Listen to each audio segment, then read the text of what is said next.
Here we are, Don Copeland with the Compress 1200S today. We're going to show you another way to make money with it.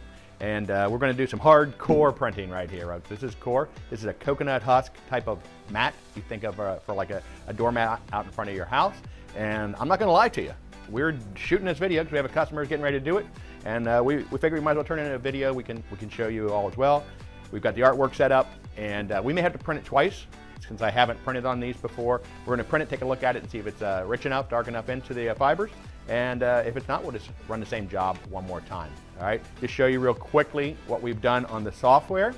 So here what we've done is we've brought in our artwork, and to make our marketing director happy, we've actually rotated it 180 degrees so it comes out looking proper to you all when it comes out on the machine. You do not have to rotate it 180 degrees.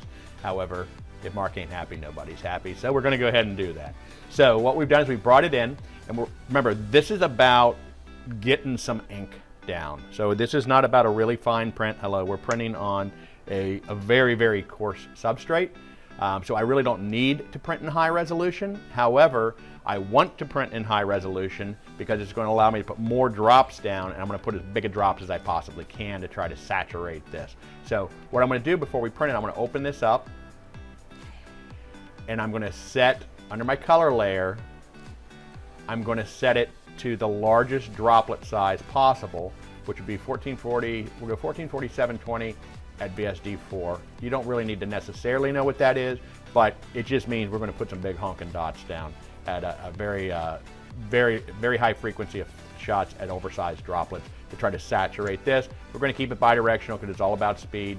2-pass, we don't need maximal quality. In fact, I'm even going to go in here and I'm going to reduce down my wave pattern, which is going to speed it up as well. But we're still going to get maximal drop, maximal ink in there as we go. So I've set that up.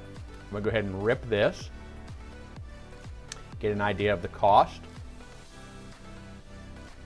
And I'm not terribly worried about precision placement on here, so we have the mat down as close as we possibly can get it to the top corner. But we may be off by 1/8 of an inch, but you'll never notice it on the mat. Get an idea what our ink cost is on this, and then we'll send it over. I do want to show you real quick a couple things that we've done on the mat before we start to print it. $1.27 worth of ink. That's assuming we only have to do 1 pass. All right, so that's the software.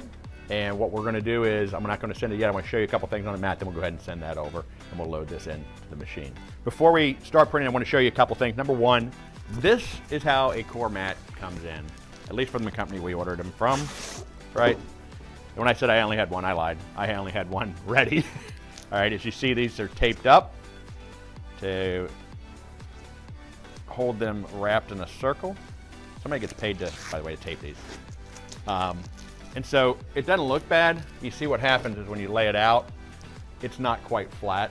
So what you want to do when you're doing these mats, you want to get them out of the boxes and get them laid out flat.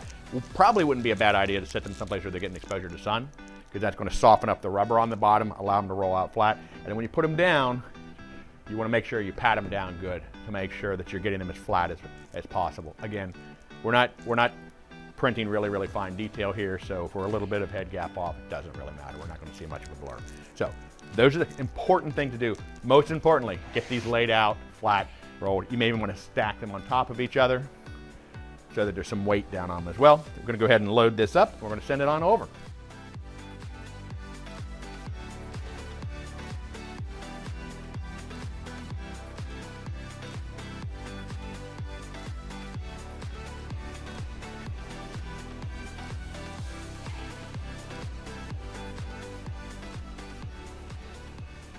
Bingo, there we go. It's done. And we said $1.27 worth of ink. And we're just doing one because I only had one unrolled. Didn't plan as well as I know you all will. And we talked about it. This mat is actually 30 inches by 17 inches. So all day long you could rotate this 90 degrees, put 2 of them on the bed at a time, probably increase your throughput by about 50% or so, 60%. So if this one took 7 or 8 minutes to print, you could print 2 of it in probably 12. So there you have it. Coir mat made from coconut husks, printed directly from an AI file that we brought in, straight onto it. Beautiful print. And this was just something kind of hokey with the Home Sweet Home. but you could do full color designs and whatnot on these, and really make custom mats and make a good return on these. I'm not quite sure what they would customize or they would sell for. There's not a lot of folks doing it. We get a lot of people asking about it, but I think it's easy to assume that you could probably make $20, $25 on each of these when you print them if you're doing custom, and if you go to photos and stuff, you could probably charge more.